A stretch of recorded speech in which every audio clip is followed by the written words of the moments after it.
Nung panong yun, marami sa mga nakarinig kay Jesus ang nagsabi, tunay ngang ito ang propetang hinihintay natin. Ito nga ang Mesiyas, sabi ng iba. Ngunit sumagot naman ng iba, maaari bang magmula sa Galilea ang Mesiyas? Hindi ba sinabi ng kasulatan na magmumula ang Mesiyas sa lipi ni David? At sa Bethlehem na bayan ni David, ipapanganak. Magkakaiba ang palagay ng mga tao tungkol sa kanya. Ibig ng ilan na dakpin siya. Ngunit wala naman nangahas pumuli sa kanya. Ang mga kawal na bantay sa templo ay nagbalik sa mga punong saserdote at sa mga pariseyo. Bakit hindi nyo siya dinala rito? Tanong nila sa mga bantay. Sumagot sila, wala pa pong nagsalita ng ganyan. Kayo naman ba'y nalinlang din? Tanong ng mga pariseyo. Meron bang pinuno o pariseyong naniniwala sa kanya? Wala. Mga tao lamang na walang nalalaman sa kautusan ang naniniwala sa kanya. Mga sinumpa. Isa sa mga naroon ay si Nicodemo na nagsadya kay Jesus nung una. Tinanong niya sila, labag ba sa ating kautusan na hatulan ng isang tao na hindi muna nililitis at inaalam kung ano ang kanyang ginawa? Hindi ba? Sumagot sila, ikaw ba'y taga Galilea rin? Magsaliksik ka, makikita mo, walang propetang magmumula sa Galilea at umuwi na ang bawat isa. Mga kapatid, ang mabuting balita ng ating Panginoon. Pinupuri ka namin, Panginoong Hesukristo. Magandang araw po muli sa inyong lahat. Mga kapatid, ito po ang gusto kong tandaan nyo ngayon. Kung ayaw ka. Pero kung gusto ka, gusto ka. Meron talagang mga tao sa buhay natin na wala ka naman ginagawa, pero kinamumuhian ka nila. Di po ba? Hindi ka pa nagsasalita, hindi ka pa nakakasalamuha, pero bakit kumukulo na yung dugo nila sa'yo? Meron naman mga tao na pagkakita pa lang nila sa'yo, magaan na ang loob nila. That is why we must remember this. For people who love you, they don't need your explanation. But for people who hate you, they don't care about your explanation. Amen? Sa mga taong mahal ka, hindi mo kailangan magpaliwanag. Kahit tahimik ka, nauunawaan ka nila. Pero para sa mga taong hindi ka mahal, kahit na anong paliwanag mo, walang kwenta sa kanila. Hindi kanila pakikinggan kasi wala silang pakialam sa iyo. Di po ba? Evaluate people who are around you. You may be wasting your time and energy with the wrong people. Sa Ebanghelyo, narinig po natin ang eksena, nagugulo ang mga tao, nag-aaway ang mga tao. Hindi po sila magkasundo. Sino daw si Jesus? Merong mga tao naniniwala siya'y Mesiyas. Merong mga tao hindi naniniwala. Ganyan din po sa mga pariseyo. Nag-away-away sila. Merong mga pariseyo ayaw sa ating Panginoon. Pero itong si Nicodemo, isang pariseyo, nagpapaliwanag siya. Pinagtatanggol niya ang ating Panginoong Hesukristo. Pero hindi daw nila pinakinggan si Nicodemo. Bakit? Kasi hindi nila matanggap at hindi nila mahal si Jesus. When you are with people that you love, you don't need to explain yourself, but you can express yourself freely. Ang pinakamalaya, pinakamasayang karanasan natin ay kapag kasama natin yung mga taong nagmamahal sa atin. Kasi sa mga taong nagmamahal sa'yo, hindi ka kailangan mag-effort. Hindi ka kailangan magsuot ng maskara. Tatanggapin at tatanggapin kanila. Amen? Kahit sino ka pa, tanggap kanila. But when you have to explain yourself to others, it means one thing. They do not trust you. And sometimes, no words are enough in order for them to trust you. Kapag ayaw ka ng isang tao, kahit na anong gawin mo, hindi ka niya matatanggap. To your haters, even your best is worthless. For those people who do not trust you, even your sincerity is fake. This is why we should stop talking to people who are not listening. Amen? Nagsasayang ka lang ng laway sa mga taong sarado ang kanilang isip, tenga at puso sa iyo. Amen? Dahil kung magsasalita ka sa mga taong ayaw sa iyo, sinasaktan mo lang ang sarili mo at binababa mo ang halaga ng iyong pagkatao. Amen? Do not devalue your precious self by following people who do not like and love you. Isa pong tanda na mahal ka ng isang tao ay kapag talagang nakikinig siya sa iyo. Di po ba? Hindi ka mahal ng isang tao na ayaw kang pakinggan. Ang isang taong ayaw makinig, isa lang ang kanyang minamahal, ang kanyang sarili. Amen? Pero para sa mga taong nagmamahal sa iyo, kahit na wala kang sabihin, pakikinggan ka nila, pahahalagan ka nila. Hindi niyo po ba napansin sa ating Panginoong Jesucristo, pagkatapos siyang kausapin ng mga Pariseyo, kung sila'y sarado pa rin sa kanilang isip, kung matigas pa rin ang kanilang mga puso, alam naman niya, hindi siya gusto. Hindi niya pagpipilitan ang kanyang sarili. Siya mismo, umaalis siya. Iniiwasan niya sila. Kasi alam ng ating Panginoong Jesucristo, kahit na anong gawin niya, kahit na anong sabihin niya, kahit na anong ipakita niya, ang dami na niya ginawang milagro. Hindi pa rin siya pakikinggan, hindi pa rin siya tatanggapin. Dahil hinusgahan na agad siya.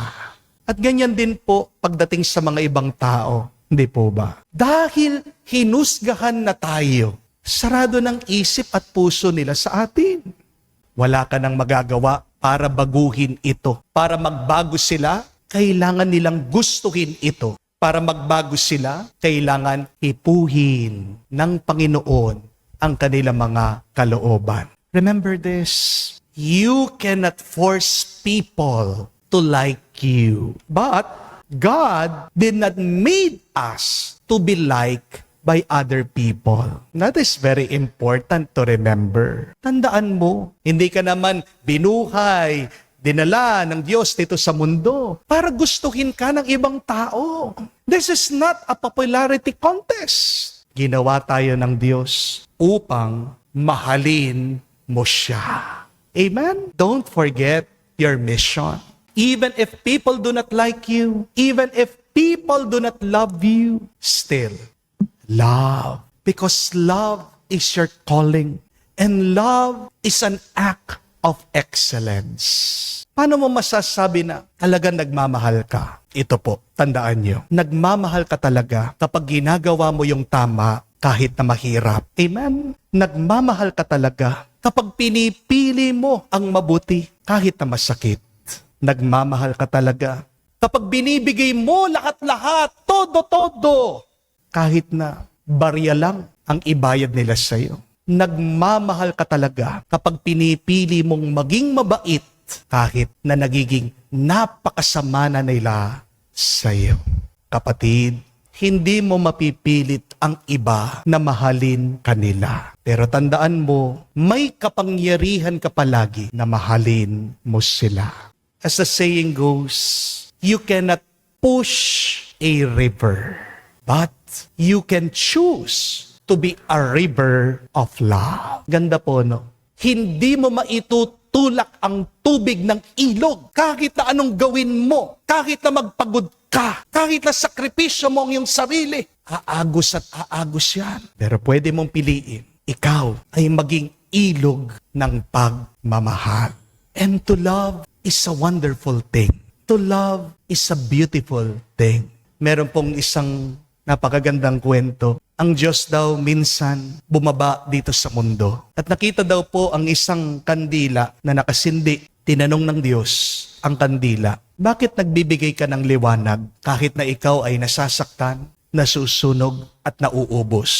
Alam niyo po kung ano sagot nitong kandila sa Diyos. Sabi niya, Panginoon, mas mabuti na po na maubos ako sa pagbibigay ng liwanag kesa sa manatili akong buo pero wala naman akong silbi. O nga naman po, no? Aanuhin mo yung perpekto ka, pero wala ka naman na itutulong sa iba. Kapatid, magmahal ka pa rin kahit na hindi ka masuklian. Dahil ang pagmamahal mo ay ang mismong gantimpala ng buhay mo. To love is the greatest reward and prize in life. Because to love gives great meaning to our existence. Mga kapatid, hindi mo mapapwersa ang iba na mahalin kanila. Pero tandaan mo, may kapangyarihan ka palagi na mahalin mo ang iba at mahalin mo ang Diyos. At ang pagmamahal, hindi po ito kahinaan. Ang pagmamahal ay ang pinakamagandang desisyon na pwede nating piliin. Kasi ang nagmamahal, kahit na hindi siya mahalin, kahit na nasasaktan siya, kahit na hindi siya naiintindihan, yan ay ang taong tunay na banal. Ang mga banal, tandaan niyo po, silang ginagantimpalaan ng Panginoon. At ang mga banal, silang mga nabubuhay sa liwanag ng kaharian ng Diyos sa langit. So my dear friends, choose to love even if it hurts. Choose to love even if others do not love you. Because when you love, you are holy. When you are holy, you are truly being blessed by God. Amen. Kapatid, tandaan mo, kung ayaw ka, ayaw ka. Kung gusto ka, gusto ka. Ibig sabihin, wala ka talagang magagawa o hindi mo mapapwersa ang isang tao na gustuhin ka o mahalin ka. Pero hindi naman mahalaga kung gusto ka o mahal ka ng iba. Mabuti at maganda kung merong nagmamahal sa iyo, kung merong gusto sa iyo. Pero ang mas mahalaga, ikaw mismo ang magmahal. Kung napansin mo, nasasayang ang iyong lakas, ang iyong panahon, ang iyong laway sa ibang tao dahil saradong isip nila, ang tenga nila, ang puso nila. Kapatid, tandaan mo, marami pang ibang tao na kailangan ang pagmamahal mo. Life is short. We are limited. Your time here is quick.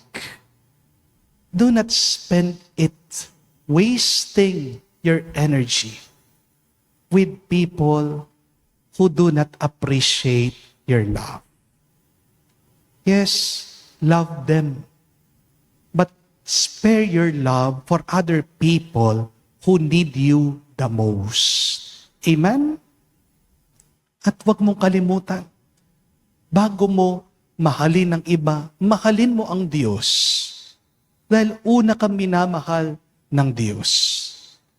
At humugot ka ng lakas yan sa pagmamahal ng Diyos sa'yo. Dahil isipin mo, kahit na ikaw, makakalimutin ka sa Kanya, kahit na ikaw, ang dami mong atraso sa Kanya, kahit na ikaw, ang dami mong kasalanan sa Kanya, hindi ka tinitigilang mahalin ng Diyos. So, ganun din na pagmamahal sana maging halimbawa natin. At kapag nagmahal ka kamukha ng Diyos, iyon ang pinakamasarap na karanasan.